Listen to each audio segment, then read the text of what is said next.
Pardon the interruption, but I'm Pablo Torre, and with Mike and Tony off, I am a little afraid that people are going to see me as, like, the captain of the B team. I'm Mini Kimes, and Pablo, don't worry, no one sees you as the captain.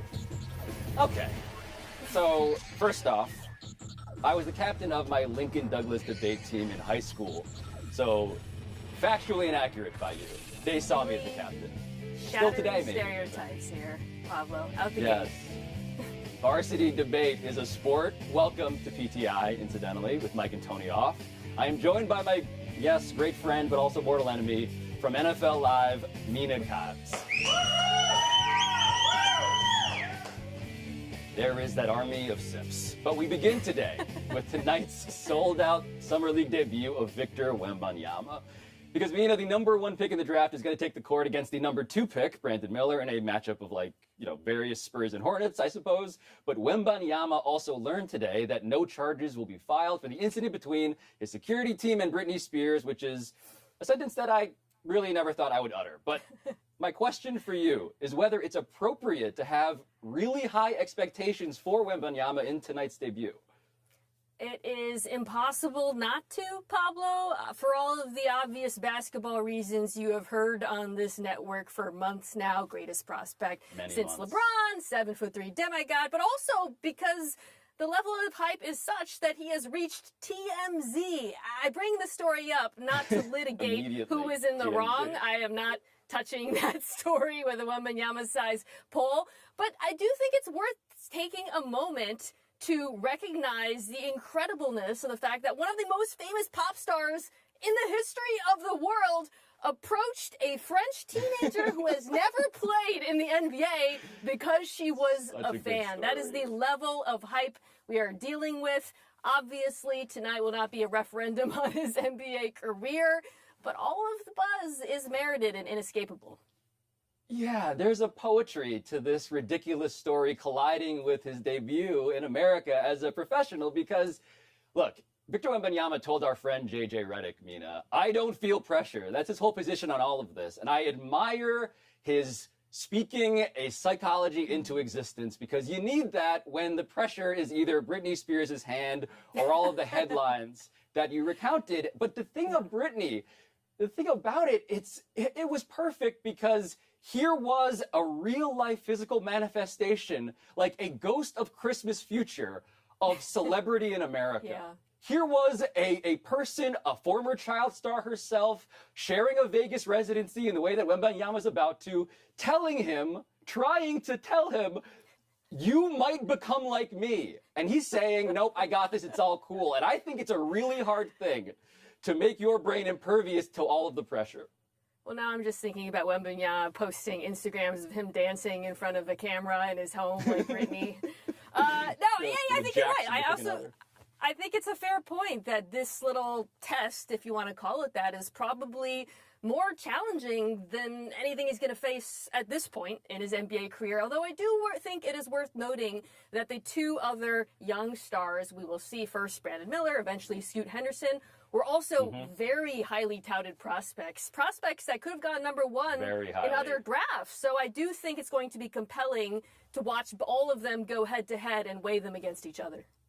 Yeah, I think it's funny, Mina, because the next cycle of this is for Wembanyama to be treated as this mountain that everybody wants to summit, people want to dunk on him, all of that. If he struggles, I just wonder, we make underdogs out of literally everybody. LeBron James is himself in his own conception an underdog. I just wonder how long it'll take for us to think of Victor Wembanyama, skinny Victor Wembanyama, as a guy that we feel for if things are not going well.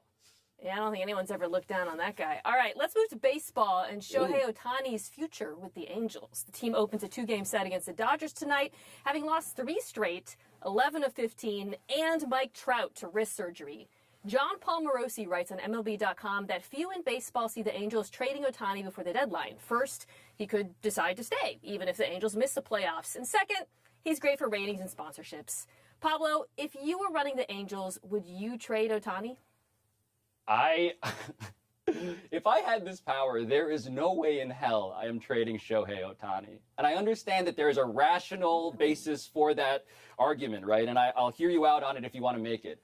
But if I'm the GM of the Angels, the only way I am trading Shohei Ohtani is if Shohei Ohtani agrees to publicly, with like a notary present, publicly declare that I am going to leave the Angels at the end of this season.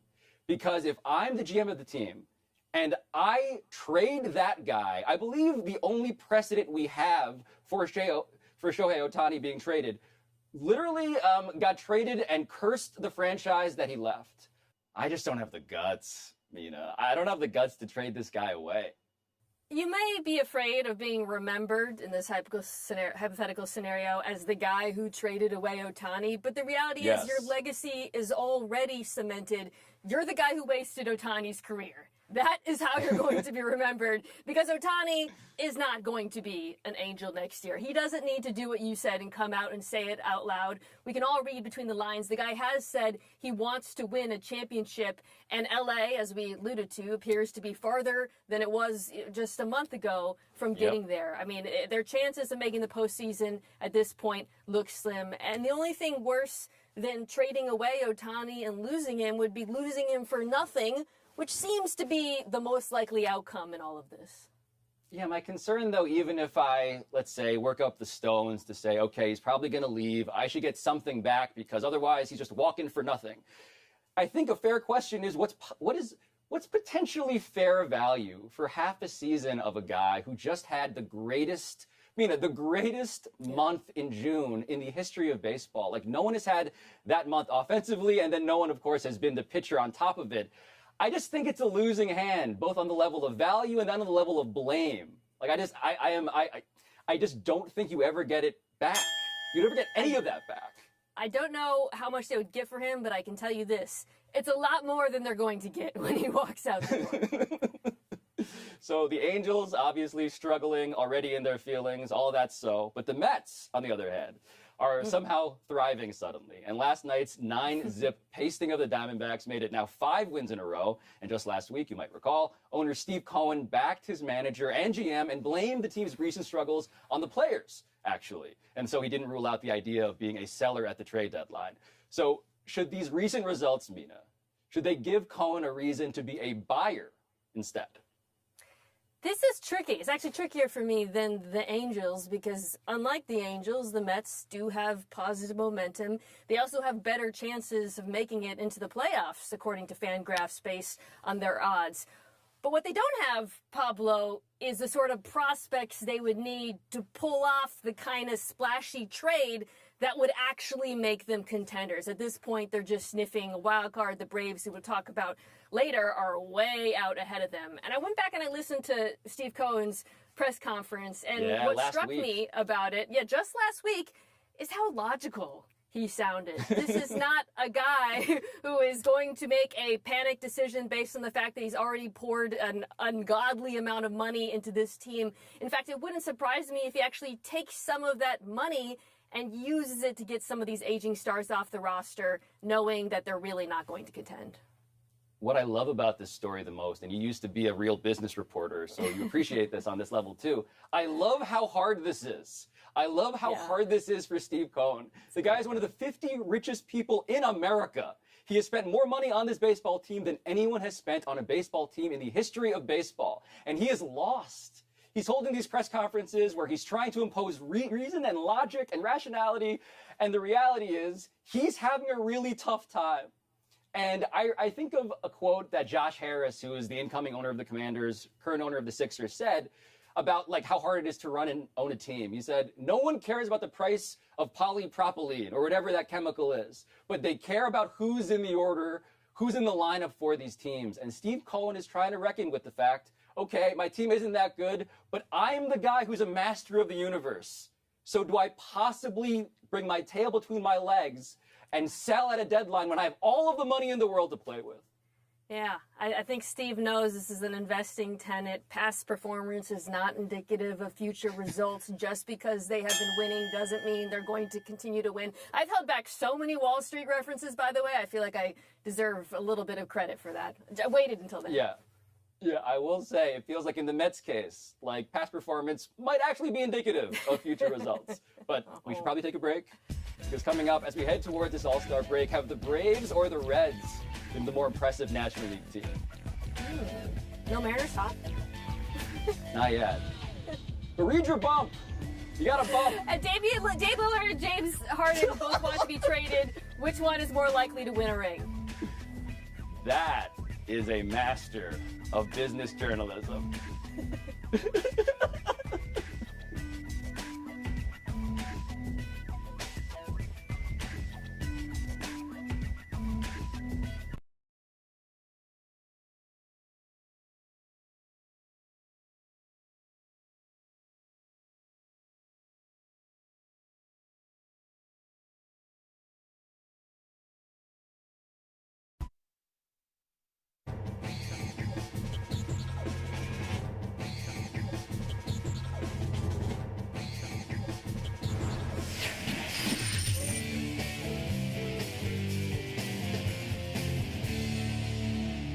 All right, it's time for the first game ever played on this show, back when Mina and I were about 7, I think. Toss up. Let's get the first one from the producer over the loudspeaker. Toss up, more impressive National League team, the Reds or the Braves? So the Reds and Braves are really good, and I have been trying to make a case for why the Braves are the answer to this question, so I will consult my notes inconspicuously located on this piece of paper, my Kornheiser-style statistics. They've won 10 of 11, Mina. They won 18 of 20. They won the World Series 2 years ago. They've made the playoffs 5 straight times, and all of that is really, really impressive. I think they're the better team. But if the verb is impressive, or the adjective is impressive, the verb is impress, I am impressed.